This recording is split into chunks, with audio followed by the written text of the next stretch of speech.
जय श्री राधे राधे दोस्तों। अभी हम बद्रीनाथ धाम में हैं और अभी हमने कल अपना बद्रीनाथ जी के दर्शन कर लिए हैं और अब हम जा रहे हैं माना गाँव के लिए।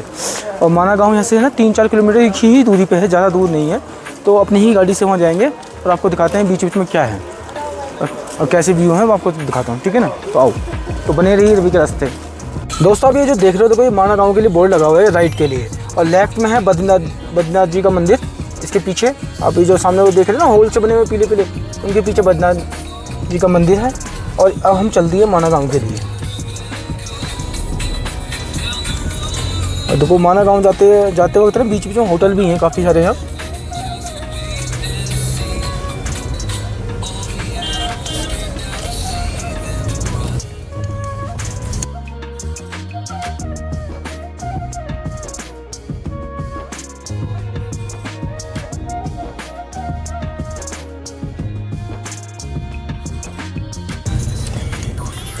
दोस्तों ये है ना बद्रीनाथ की, मतलब जैसे बाहर निकलते हैं ऐसी है, तो ये माना गांव से पहले पार्किंग है, तो काफ़ी पार्किंग भरी हुई है। जब मैं पिछली बार आया था तो पार्किंग में इतनी गाड़ियाँ नहीं होती थी, अब देखो गाड़ियाँ कितनी हैं, बहुत पब्लिक आई हुई है।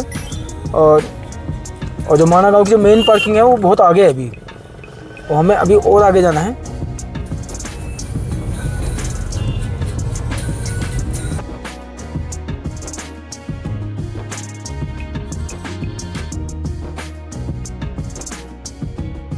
दोस्तों मैं इस टाइम बद्रीनाथ धाम से मैं जा रहा था माना गांव के लिए। माना गांव आपका इधर है तो कि मैं रुक गया बीच में, क्योंकि मैंने देखा कि लाइन आपकी जो बद्रीनाथ में जी के दर्शन करने के लिए जो लाइन है, मेरे को देखने में लगा कि यहाँ तक पहुँच गई है, तो मैं इसलिए रुक गया। ये देखो आप लाइन कहाँ तक पहुँच गई है, और यहाँ से सिर्फ माना 1 किलोमीटर की दूरी पर मतलब यहाँ तक लाइन आ गई है। तो मतलब बहुत भीड़ हो गई है बद्रीनाथ जी में इस टाइम।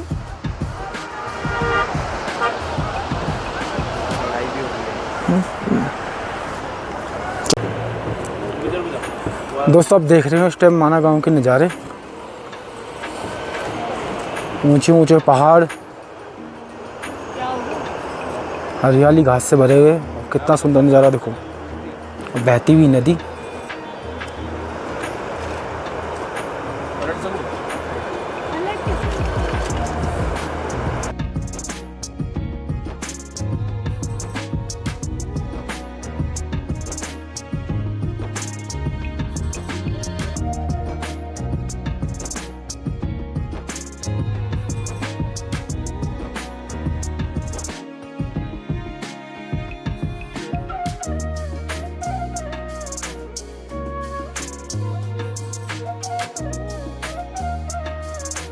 दोस्तों यहाँ पे ना आप माना गांव से आने से पहले ही आधा किलोमीटर पहले ही ना यहाँ पे पर्ची कटती है 50 रुपये की। ये ना MCD की पर्ची है एक तरीके से, और ये पार्किंग की पर्ची है। अब हम आगे जाके कहीं भी गाड़ी लगा सकते हैं, तो हमसे कोई पार्किंग के पैसे नहीं लेगा, जो कि यहीं पर्ची कट जाती है। दोस्तों मैं आपको एक बात और बताना चाहता हूँ, अगर आपने यहाँ पर आना है, देखो दिल्ली और उत्तराखंड से बाहर एरिया में बहुत गर्मी है, तो लोग यहाँ ठंड से मतलब ठंड के लिए भी आ जाते हैं। क्यों? पर इस टाइम ना यहाँ पे भीड़ बहुत हो रही है। और आप जैसे हम पिछले बार नवंबर में आए थे, तो नवंबर में बिल्कुल खाली था, कोई भीड़ भाड़ नहीं थी, कोई मतलब इतनी ट्रैफिक नहीं था।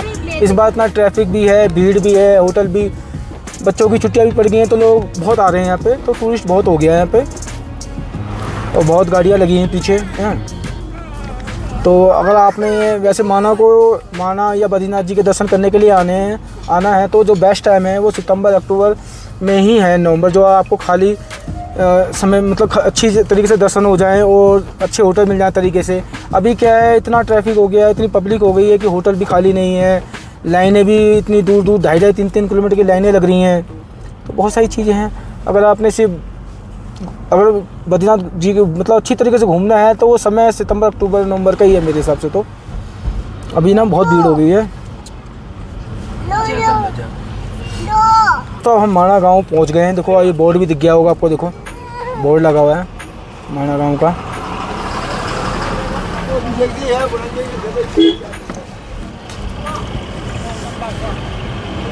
पिछली बार जब हम नवंबर में आए थे तो गाड़ी हमारी आगे चली गई थी।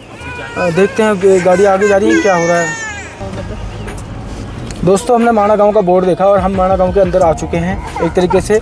और इधर कुछ लिमिटेड गाड़ियों को ही अंदर जाने दे रहे हैं, जो बाहर की गाड़ियाँ हैं ज़्यादा वैसे टैक्सी वैक्सी उनको अंदर नहीं जाने दे रहे हैं। तो प्राइवेट गाड़ी हमारी तो हमारी गाड़ी अंदर जा रही है। और आप देख सकते हैं माणा गांव के नज़ारे, देखो कितने सुंदर सुंदर पहाड़। दोस्तों हम माणा गांव आ चुके हैं और ये देखो अपने माणा गांव का ना एंट्री गेट है। अब इस एंट्री गेट से हम अंदर जाएंगे और आपको दिखाएंगे क्या क्या चीज़ है इसके अंदर, गांव में क्या क्या है और कैसी कैसी दुकानें हैं और कैसे कैसे लोग रह रहे हैं, सारी जो भी है वो सब दिखाएंगे आपको। तो आइए।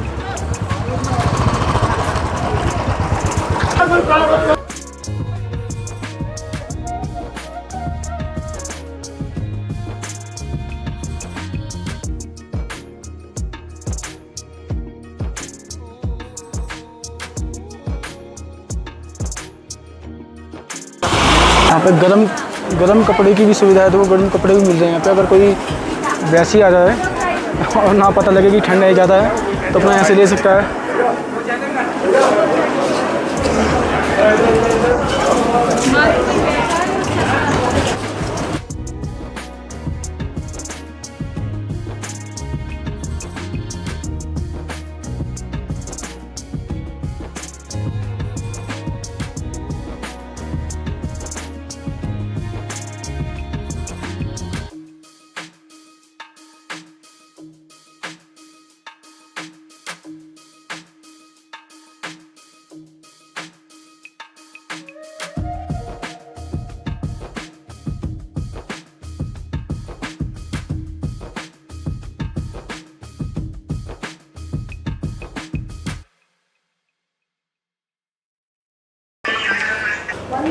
दोस्तों ये जो माणा गांव में जो लोग रहते हैं, ये उनके ना कुल देवताओं का मंदिर है ये।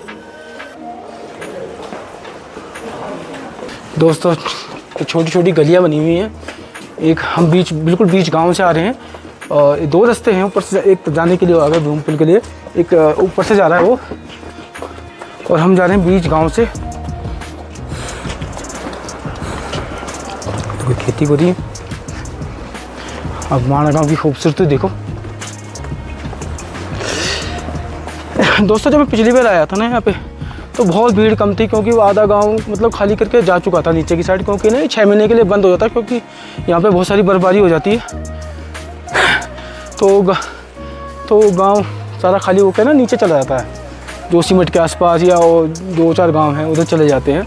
तो अभी हम आए हैं इस टाइम जून में आए हुए हैं। तो जून में ज़्यादातर सभी घरों में लोग रह रहे हैं और उन्होंने छोटी छोटी दुकानें बनाई हुई हैं अपने उसमें घरों में ही, और अपना कर रहे हैं रोज़गार। इधर देखो खेती बाड़ी भी हो रही है। तो वो ये राई के खेत हैं और साग वाले। देखो हमें एक दुकान मिल गई है जिसे हम लेंगे पानी।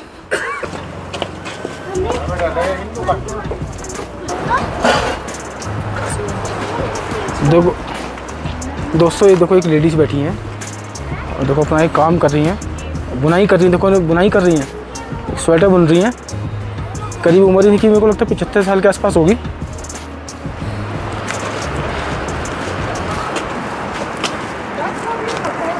ठीक हो?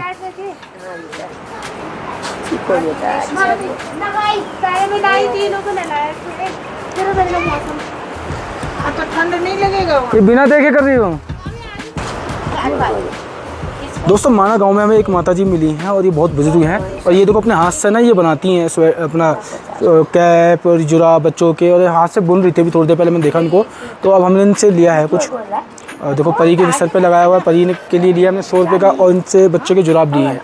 ये देखो इस उम्र में भी काम कर रही हैं कितना। एक ही ले ले, ये अच्छा लग रहा है, ये अच्छा लग रहा है इसको, ये पहन ले। कितने हैं माँ? ठीक। देखो हमने अम्मा से ये लिया है कान के लिए, परी के लिए, ये 100 रुपये का दिया अम्मा ने, अपने हाथ से बनाया हुआ है। ये माणा गांव में है और ये एक संगम पॉइंट है, मैंने दिखाया। और संगम पॉइंट में आपको मैं बताता हूँ, ये एक संगम है एक तरीके से। सामने जो नदी है, उधर जो नदी है वो अलकनंदा है, और इधर जो है ये सरस्वती नदी है। यहाँ अलकनंदा और सरस्वती नदी का थोड़ा संगम होता है। और वैसे तो सरस्वती नदी ना सिर्फ ये माणा गांव में ही नज़र आती हैं, मैं आपको दिखाऊंगा आगे माना गाँव में, मतलब सरस्वती नदी जहाँ होती है, उद्गम होती है, वो दिखाऊंगा। सरस्वती नदी वहाँ पे ना पाताल लोक में चली जाती हैं और कुछ हिस्सा उनका ये ऊपर से आता है, तो कि अलकनंदा नदी में मिल जाता है। उसके बाद ये अलकनंदा नदी बन के ही आगे चलती हैं, और जो सरस्वती नदी का कुछ हिस्सा वो पाताल लोक में चला जाता है। उसके बाद वो इलाहाबाद में ही नज़र आती हैं, जहाँ पे हमारा 3 नदी का संगम होता है, गंगा यमुना सरस्वती का संगम होता है, फिर वो वहीं पे नज़र आती हैं। तो आप देख लीजिए, सरस्वती नदी को दर्शन कर लीजिए, और फिर आगे चलते हैं, आपको सरस्वती नदी दिखाता हूँ और मंदिर भी दिखाता हूँ। दोस्तों पहले माना गाँव में ना ऐसे घर हुआ करते थे, जिनकी छतों पे ना ये पत्थरों से ये शेल्टर बना के ऐसे होते थे। अब तो टीनें आ गई हैं और बहुत सारी चीज़ें हो गई हैं। पहले जो देसी जुगाड़ था वो ये था। दोस्तों माना गांव है, और देखो, और हमें जाना है वहाँ। देखो वहाँ 5 पांडव दिख रहे हैं आपको, तो दिखे, वहाँ जाना है।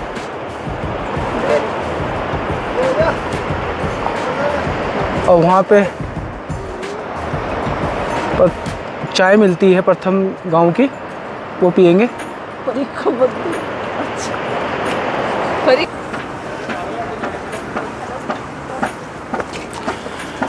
दोस्तों सामने आपको दिख रहा होगा एक दूसरा रास्ता है माना गांव में आने के लिए, ऊपर से आने के लिए। और हम आए बिल्कुल बीच गांव में से, थोड़ा सा छोटी सी मार्केट के बीच में से होता हुआ है, पर हम आए बीच गांव में से होते हैं। पूरा गांव दिखाते हुए आपको।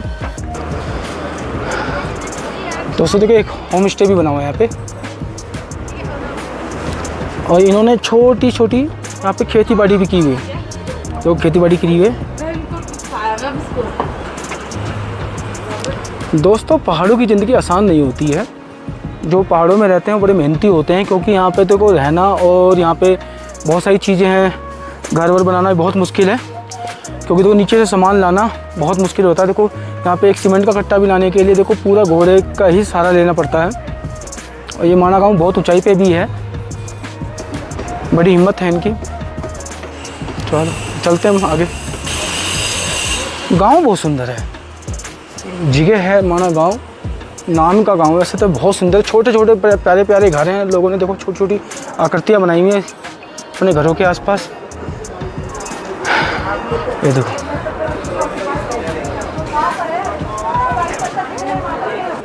देखो हमारा कार्तिक आ गया है हमारा गांव में। अब गणेश गुफा के पास में, अब गणेश गुफा की करेंगे दोस्तों। अब हम गणेश गुफा के पास में आ गए हैं और ऊपर चलते हैं ऊपर। दोस्तों अब हम आगे माना गांव में गणेश गुफा के पास में, जो कि गणेश गुफा आपकी थोड़ी लेफ्ट में है, और राइट की जो रास्ता जा रहा है वो आपका भीम पुल के लिए जा रहा है। पहले हम जाएंगे गणेश गुफा के दर्शन करने के लिए, तो आओ आओ। कितना दूर?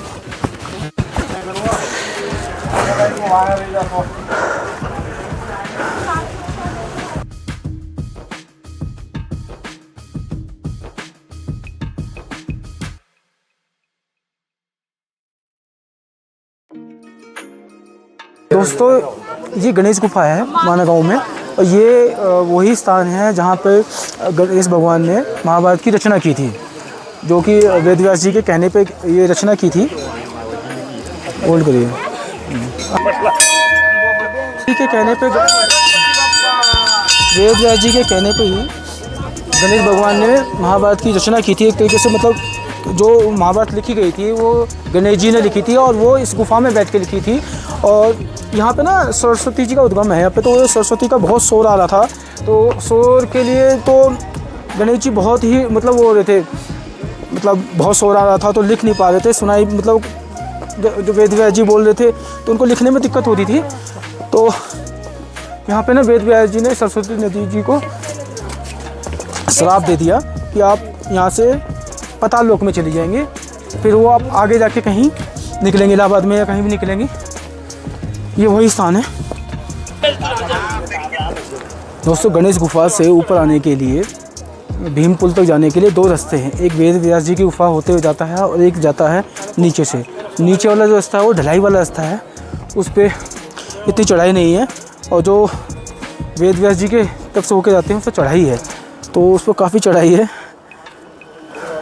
तो हम चढ़ाई करके आ गए हैं।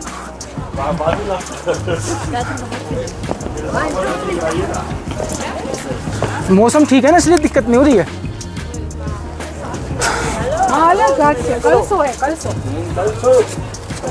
सब केदारनाथ के लिए हैं और ये तो फिर भी बहुत बढ़िया चल रहा है। वहाँ द टू टॉप ये वेद व्यास गुफा है।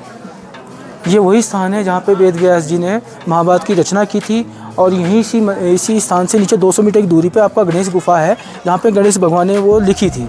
तो इसी स्थान से वेद व्यास जी ने वो कही थी, तो वो नीचे गुफा में गणेश भगवान ने लिखी थी।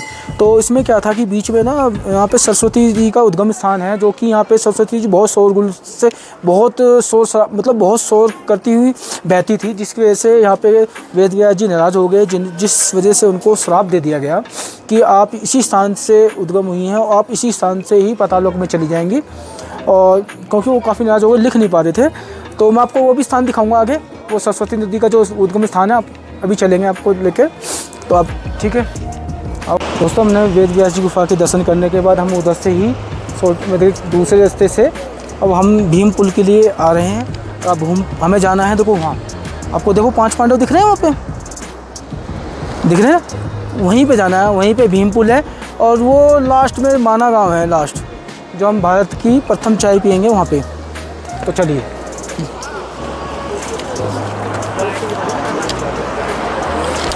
तो अब हम देखो वहाँ जा रहे हैं और आप देखो माना गांव के नज़ारे देखो, कितने ऊंचे ऊंचे पहाड़ हैं, देखो कितनी ऊंची ऊंची चोटियाँ देखो। और ये देखिए आप, और वहाँ देखिए बर्फ़ के कितने सुंदर सुंदर पहाड़, उधर देखिए, और बीच में बहती हुई कितनी सुंदर नदी। दोस्तों, ये मैं आपको एक दिखाता हूँ, आप थोड़ा सा इधर आओ, मैं आपको थोड़ा जरा नहीं।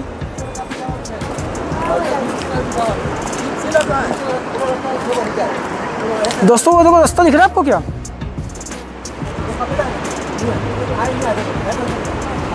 देखो वो रास्ता दिख रहा है ना, वो है, ये तो माना गांव है। एक वो माना पास के लिए रास्ता जाता है, उसके लिए पास बनवाना पड़ता है और वो चाइना बॉर्डर पे जाता है, वही चाइना बॉर्डर पे जाता है उसके लिए। दोस्तों, वही रास्ता माना पास जाता है, वो चाइना का बॉर्डर है वहाँ पे। तो हमारी वहाँ पे बहुत सारी मिलिट्री फोर्स लगी है, पर उसके लिए बहुत सारा मतलब कागज पेपर तैयार करके जब जाना होता है। तो अभी हम सिर्फ जो आम पब्लिक है वो सिर्फ माना गांव घूमने आती है, माना गांव देखती है और देखो सुंदर सुंदर नज़ारे लेती है और अपना चाय पीती है, मैगी खाती है, बस। तो आओ चलो आपको आगे ले चलूँ।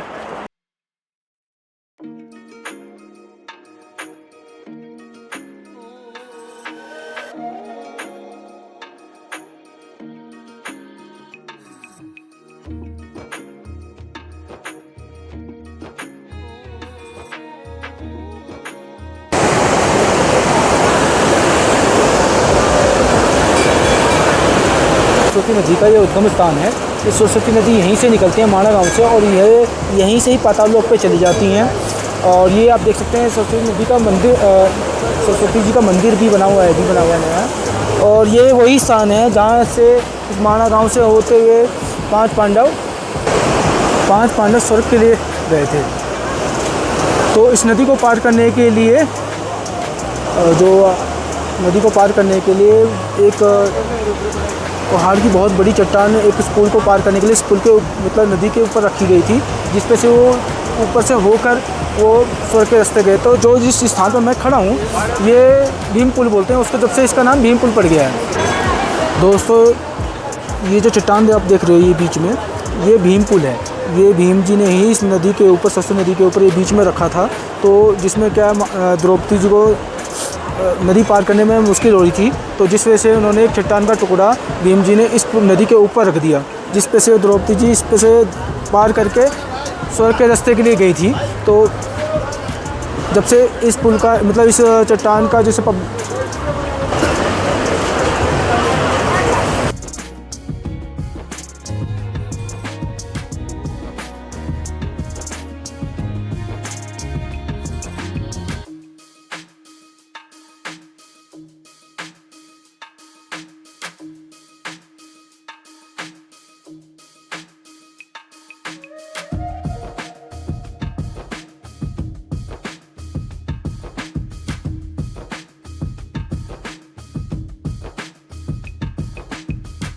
यहाँ कुत्ता भी जाएगा। दोस्तों माना गांव में देखो 5 पांडवों की बहुत सुंदर मूर्ति बनी हुई है और लोगों को देखो इन पे कोई हाथ फेर रहा है, कोई कुछ कर रहा है।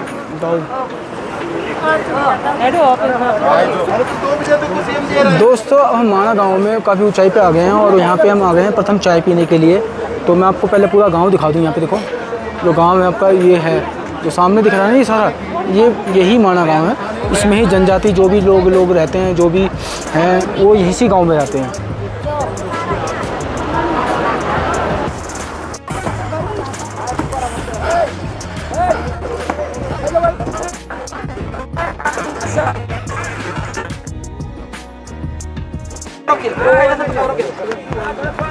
बस ये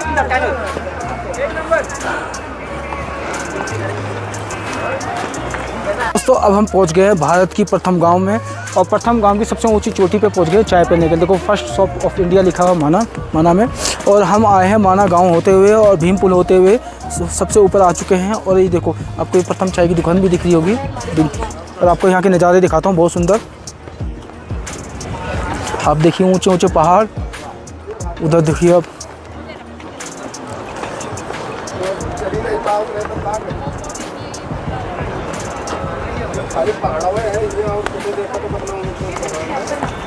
दोस्तों अगर आपको वीडियो ठीक लगे तो आप लाइक करना, कमेंट करना, शेयर करना।